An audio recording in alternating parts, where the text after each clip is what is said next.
Hello, everybody. My name is Kylie, and this is Low Tox Living Tuesday. And today our subject is your armpits, so caring for your pits.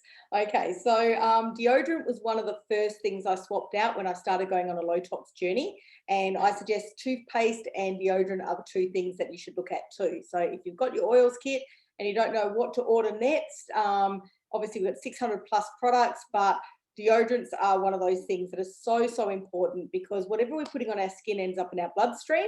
And of course, you know, our underarms, our lymph nodes, very close to our breasts. And there's so much research now that shows that parabens are being found in breast tissue, and that a lot of these ingredients are just not good for us and using them day after day. So there's a few reasons why we should look at what's in our deodorants. It's not only those ingredients, but also most antiperspirants are designed to block our perspiration. Now that's our method of detoxing. And sweat doesn't actually smell, it's the bacteria that smells. And what I love about essential oils, they work against the bacteria so we don't get smelly armpits. So I've got some really great options here, but some good information as well that I wanted to share. So as I said, sweating is a natural process of cooling and detoxifying our body. And we understand the reasons that people hang on to conventional deodorants and antiperspirants is they don't want to stink. We don't want to be smelly. And sometimes having that move from a shop bought deodorant to a natural deodorant, people sometimes notice a bit of a detox reaction and you can smell a little bit more to start with. Okay, but that is actually the natural ingredients and the oils and drawing out toxins. Okay, so there's some things that we can do about that to get you through the first 2 weeks. But there's also another thing about antiperspirants. They interfere, of course, with our body's natural attempts to removing toxins, but they can cause long-term health effects. Using certain deodorants and antiperspirants daily can actually change the bacterial microbiome of your armpits. Okay, and when you consistently use them, when you have a break, it can actually make it you very smelly if you briefly discontinue use.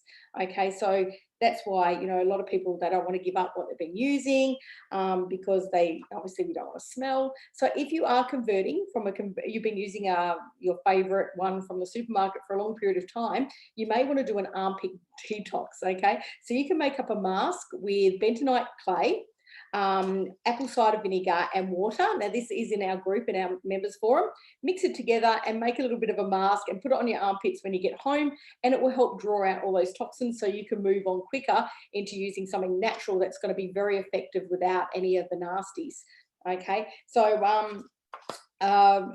things that we will find in shop bought deodorants, we're going to have parabens, aluminium. Now there is actual scientific links now to aluminium and things like Alzheimer's. The aluminium actually blocks the sweating process. Okay, we don't want to block the sweating process because that's a natural detoxification. Okay, but we want to reduce sweating and we want to make sure that it doesn't smell, so we can do that naturally. So we want to avoid triclosan, talc, polypropylene glycol, fragrance, TEA, DEA, and artificial colours. Now a lot of these are non-carcinogens, and you're putting them on your underarms and they're making it into your bloodstream. And as I said, they have been finding these ingredients in breast tumour. And I've got some really great links that were shared with me today by Helen Day, and I can share them in the comments of this if you're a member. Otherwise, do your research. There is a lot of information out there. So using natural fibres as well will help breathing and stop bacteria build up too. So that's another thing you can do. So some of these ingredients, as I said, aluminium is linked to breast cancer in women, prostate cancer, and increased risk of Alzheimer's.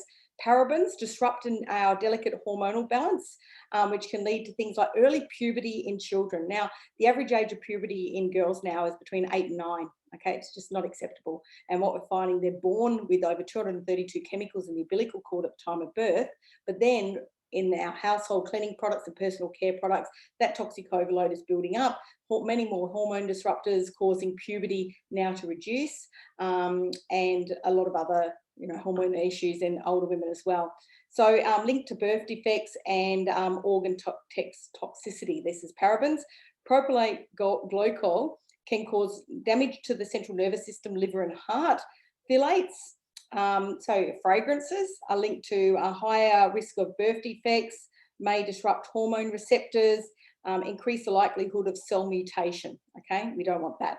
And triclosan. Now, triclosan has been banned in a lot of countries, unfortunately not here, and it's classified as a pesticide and also possibly a carcinogen as well. So it has been banned in Europe, they're banning it in the US, we're yet to ban it here. So these are some of the common things that are in deodorants that you are buying. And as I said, there was some really great research to show that these are found in breast tumors, but also reducing the amount of testosterone in men and reducing sperm count too. So we don't want to be doing that.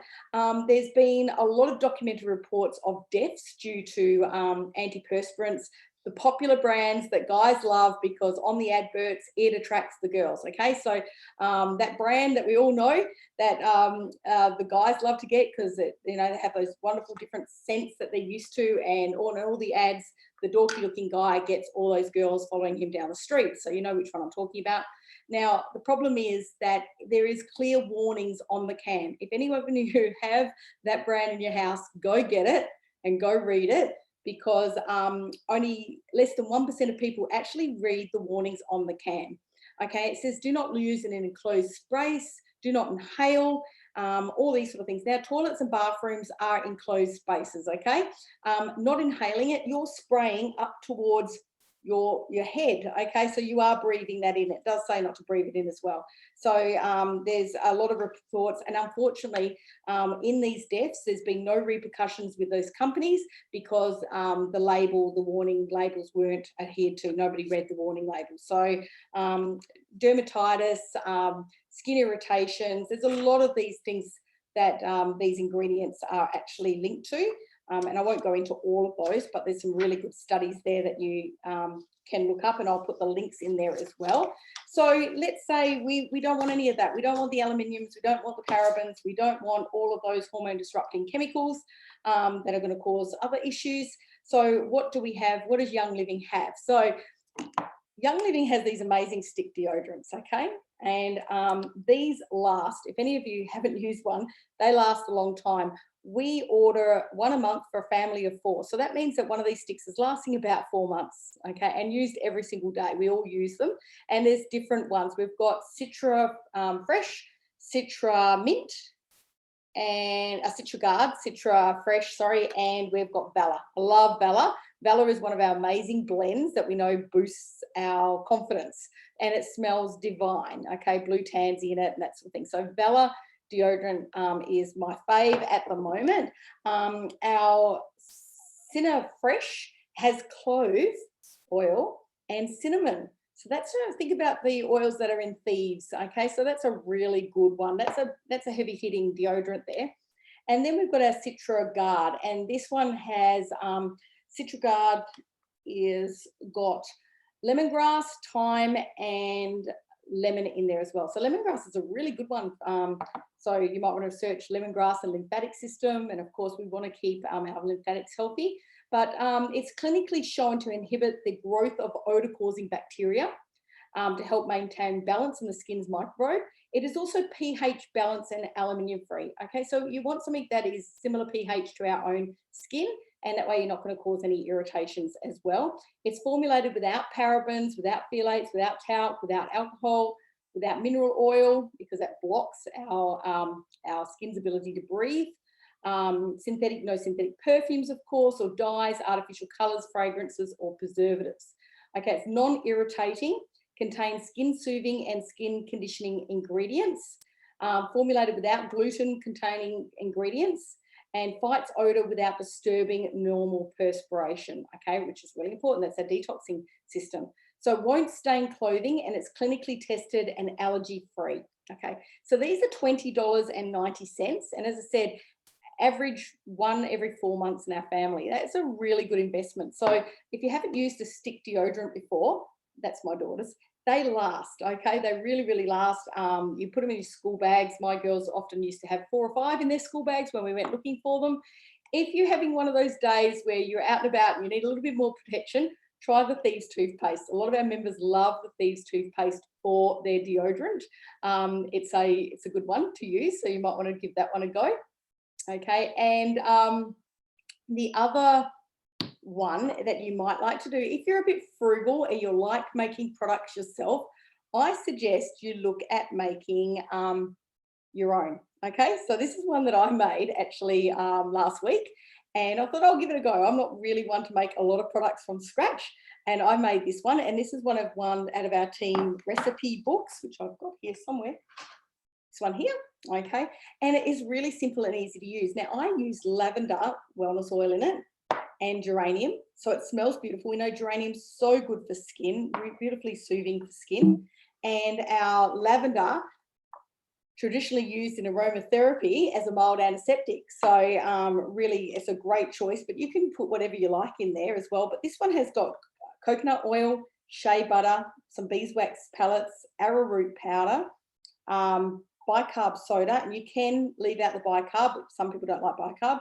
and your essential oils. And it's really quick and easy, and I made enough to last the family, I think, at least 6 months. So really frugal, really cheap, and really works. So one of our gorgeous leaders, members in our team, Katrina Munger, she had a skin irritation. She was just using coconut oil and lavender on the back of a spoon and putting it under her arms, and found it was so effective. So as I said, essential oils are such a great way of using under your armpits. It's not going to disrupt your skin's microbial pH, and it works against the bad bacteria without disturbing the good bacteria that we need in our system as well. So there we go. I think I covered everything I want to do in a very short amount of time. I didn't want to keep you all very long, but if you have not swapped out your deodorant yet, please do. It's one of those things that we use every single day. And as I said, we're putting it under our arms.